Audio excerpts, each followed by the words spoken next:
Here in Dearborn and in dealerships all over the country, the summer of 1979 is proving to be a tough one for the American auto business. Sales of the big cars that once defined this industry have stalled. Inventories are... This is Carolyn Ward reporting from Dearborn, Michigan. Behind me is one of many lots filling up with unsold and broken down cars, a sight that's become all too familiar this summer. The American auto industry... The year is 1979. You walk into a Chevrolet dealership and you're looking at a brand new Malibu. It's got a sticker price of $7,000. That's serious money back then. You hand over your hard-earned cash and you drive off the lot feeling like $1,000,000. Fast forward 6 months and that pride of American engineering is already leaking oil. The paint is peeling, the carburetor is flooding, and the transmission is slipping like it's auditioning for a comedy show. Welcome to the Malaise era. The decade when American cars didn't just decline, they absolutely collapsed. Now, this wasn't a minor quality dip. This was a full-blown crisis that nearly destroyed the American automotive industry forever. Recalls were hitting record numbers. Assembly line workers were openly admitting they wouldn't buy the cars they were building. And foreign automakers, particularly the Japanese, well, they were laughing all the way to the bank as they captured 25% of the American market by decade's end. So buckle up, because today we're diving deep into the Malaise era. The decade that transformed American cars from symbols of power and freedom into rolling embarrassments that your neighbor's Toyota could run circles around. But before we take this trip down automotive memory lane, it's absolutely imperative you smash that subscribe button and hit the notification bell. Trust me, you'll want to catch every single video we produce about automotive history, because understanding where we've been tells us exactly where we're headed, and I promise you're going to appreciate it. So let's plunge straight into the automotive nightmare that was the 1970s.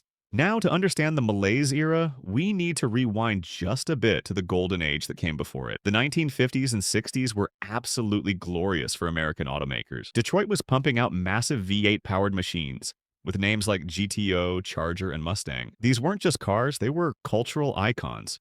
Horsepower was king, fuel was cheap at 30 cents a gallon, and quality, well, it was generally pretty solid. General Motors alone controlled nearly 50% of the entire American market. Ford and Chrysler divvied up most of what was left. Life was good if you worked in Detroit. But then the 1970s hit and everything changed practically overnight. It started with the Clean Air Act of 1970. Now, don't get me wrong, cleaning up emissions was absolutely necessary. American cities were choking on smog, but the regulations came fast and furious, and Detroit was completely unprepared. Suddenly, automakers had to retrofit engines designed in the muscle car era with primitive emissions equipment, catalytic converters, air pumps, exhaust gas recirculation systems. These early emissions controls were slapped onto engines like Band-Aids on a gunshot wound. The result was absolutely catastrophic for performance. A 1970 Chevrolet Chevelle SS with a 454 cubic inch V8 produced a jaw-dropping 450 horsepower. Just 5 years later, the 1975 Chevelle with a similar-sized engine, 175 horsepower. That's not a typo. American muscle cars lost nearly 60% of their power in half a decade. Cars that once ran the quarter mile in 13 seconds were now struggling to break 18. And the worst part?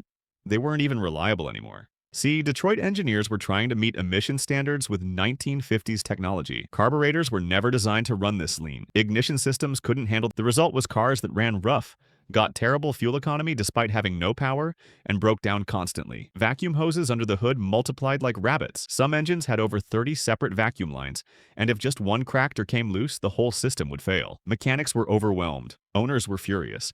And this was just the beginning. Then came October 1973 and the Arab oil embargo. Overnight, gas prices tripled. Lines at gas stations stretched for blocks. Americans were rationed to 10 gallons per purchase, and suddenly those big thirsty V8s that defined American automotive culture became expensive liabilities. The average full-size American car got maybe 10 miles per gallon in city driving. When gas jumped from 35 cents to over $1 per gallon, that morning commute got real expensive real fast. But here's where it gets really ugly. Instead of fundamentally redesigning their cars for the new reality, Detroit took shortcuts, lots of shortcuts. They downsized vehicles but kept the same basic architecture. They detuned engines to meet emissions and fuel economy standards, but didn't properly re-engineer them. Quality control went out the window as companies rushed new designs to market, and the results were some of the worst cars ever produced in American history. Let's talk about the Chevrolet Vega. General Motors launched this subcompact in 1970 to compete with imported economy cars. On paper, it looked great, lightweight, fuel-efficient, affordable. In reality, it was an absolute disaster. The aluminum engine block would warp from overheating. The single-barrel carburetor would ice up in cold weather. The Vega was so poorly rust-proof that owners in the Midwest watched their cars literally rot away within 3 years. Fenders would rust through, doors would disintegrate, floor panels would develop holes you could see the road through. Consumer Reports called it one of the worst cars ever made, and they weren't exaggerating. Vega owners reported engine failures before 30,000 miles, complete electrical system failures, rust perforation within 2 years in salt states. GM sold over 2 million Vegas between 1970 and 1977, and probably 99% of them are gone now. Not because people loved them so much they drove them into the ground, because they literally fell apart.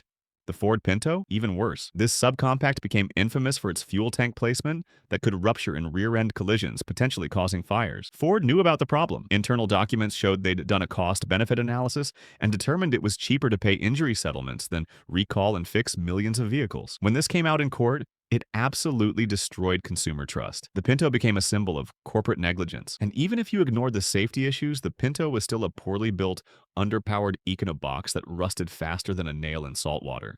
Chrysler wasn't doing any better. The company was bleeding money so badly that by 1979, they needed a government bailout to survive. Their cars were notoriously unreliable. The Dodge Aspen and Plymouth Volante, introduced in 1976 as modern compacts, were recalled 9 times in their first 2 years. 9 times. For everything from stalling engines to premature body rust to front suspension failures. Chrysler dealers were overwhelmed with warranty claims. Many owners simply abandoned the brand entirely. But the decline wasn't just about individual models. It was systemic across the entire industry. Assembly line quality control had completely collapsed. Workers at Detroit plants openly admitted in surveys that they wouldn't buy the cars they were building. Why?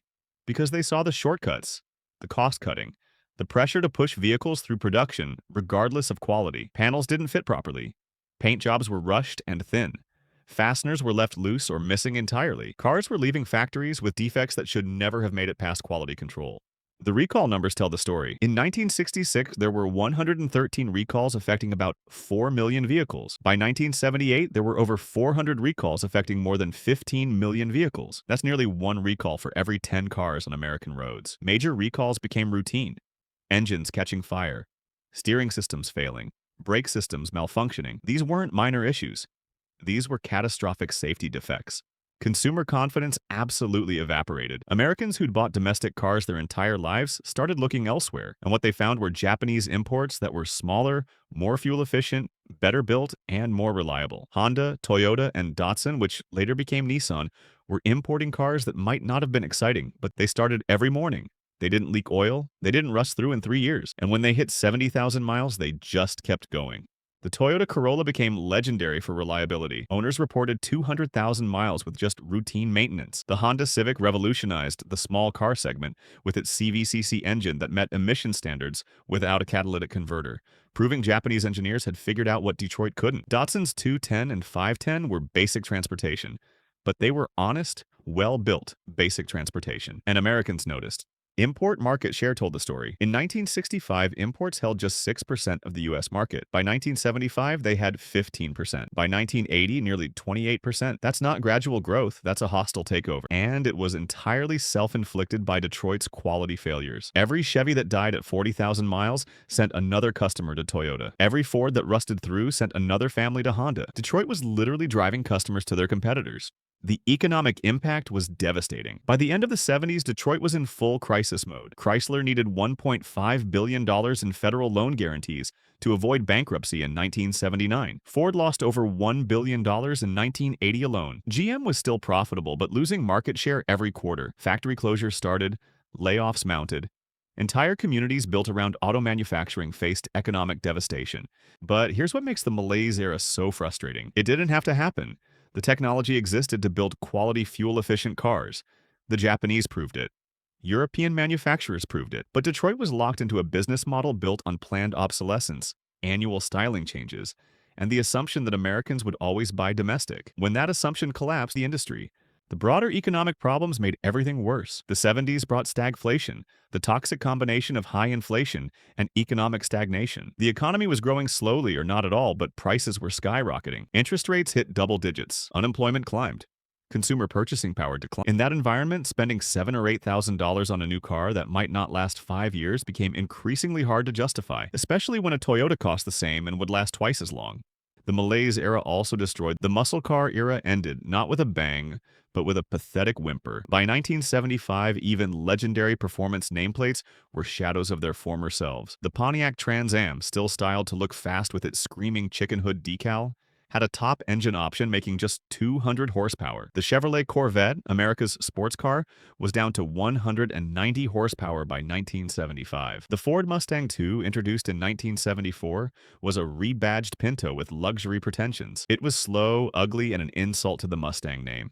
Enthusiasts were devastated. Car magazines that had spent the 60s testing 0 to 60 times in quarter-mile runs were now writing about fuel economy and emissions compliance. The passion was gone. American automotive culture, which had celebrated power and performance, was reduced to celebrating cars that could manage 20 miles per gallon and start reliably in winter.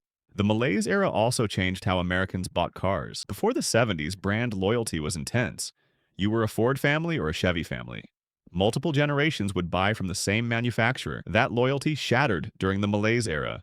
When your Vega exploded its engine or your Pinto rusted through, you didn't give GM or Ford another chance. You went to Toyota or Honda, and once consumers switched, they rarely came back. Detroit lost not just sales, but generational loyalty that had taken decades to build. The used car market collapsed for domestic vehicles. A 3-year-old American car in 1978 was nearly worthless. Depreciation was brutal. Meanwhile, used Toyotas and Hondas held their value because buyers knew they'd actually run. This created a vicious cycle. Poor quality led to terrible resale values, which made new cars harder to sell, which pressured manufacturers to cut costs even more, which made quality even worse. Insurance companies started rating vehicles differently too. American cars from the Malaise era had higher theft rates. Not because criminals wanted them, but because they kept breaking down and getting abandoned. They had higher accident rates because brakes failed and steering systems malfunctioned. Insurance premiums for domestic cars climbed, while premiums for imports stayed stable or dropped. The dealer network suffered catastrophically. Small-town dealerships that had been community institutions for generations shut their doors. The ripple effects devastated local economies across the industrial Midwest. Auto workers bore the brunt of the collapse. Union membership in the United Auto Workers peaked at 1.5 million in 1979, then began a decline that continued for decades. Factory closures put hundreds of thousands out of work. Cities like Flint, Detroit, and Youngstown became symbols of industrial decline. The social fabric of entire regions was torn apart as good-paying manufacturing jobs disappeared, replaced by nothing. Looking back now, the Malaise era represents one of the greatest self-inflicted wounds in American business history. Detroit had every advantage: brand loyalty, manufacturing capacity, dealer networks, a massive domestic market, political influence, and they squandered it all through arrogance, short-term thinking, and an absolute failure to adapt to changing conditions. They assumed Americans would always buy domestic regardless of quality. They assumed foreign competition was a temporary nuisance. They assumed they could cut corners without consequences. The Malaise era didn't just damage the American auto industry, it fundamentally transformed it. The dominance Detroit enjoyed for decades never returned. The market share lost to imports was never fully recovered. The consumer trust destroyed took a generation to partially rebuild. And the cultural significance of American cars never quite reached those pre-Malaise heights again. The lessons from the Malaise era are brutally clear. Quality matters more than anything else. Consumers will absolutely abandon brands that betray their trust. Complacency kills. Adaptation is survival. These lessons apply far beyond the automotive industry. Any business that assumes customer loyalty is permanent, that cuts quality to boost short-term profits, that ignores competitive threats, is walking the same path Detroit walked in the 1970s, and we all know where that path leads. The Malaise era finally ended in the early 1980s. Chrysler under Lee Iacocca introduced the minivan and K cars that were actually decent. Ford brought out the Taurus, a legitimately competitive mid-size sedan. GM started taking quality seriously, though it took them longer to recover. But the damage was done. An entire generation of Americans learned that domestic didn't mean better. That lesson stuck. So here we are, decades later, still feeling the effects of the Malaise era. The American auto industry survived, but it was forever changed. It's smaller, more competitive, more global, and less dominant. The big three became just 3 players in a global market rather than the undisputed kings of American roads. And maybe that's not entirely a bad thing. Competition forced improvement. The crisis forced adaptation. American cars today are dramatically better than those Malaise-era disasters. But we should never forget the Malaise era because it's a cautionary tale about what happens when industries stop listening to customers, stop investing in quality, and stop adapting to change. It's a reminder that dominance is never permanent. That trust, once lost, is nearly impossible to fully regain, and that no company, no industry, no matter how powerful, is immune to the consequences of their own failures.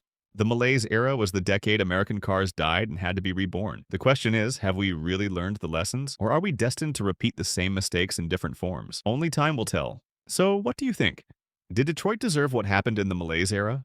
Or were they victims of circumstances beyond their control? Drop your thoughts in the comments below, and don't forget to subscribe and hit that notification bell, because we've got more automotive history coming that you absolutely won't want to miss. The stories of how industries rise and fall, how brands are built and destroyed, these are lessons that matter far beyond just cars. So stay tuned, keep learning, and I'll see you on the next one.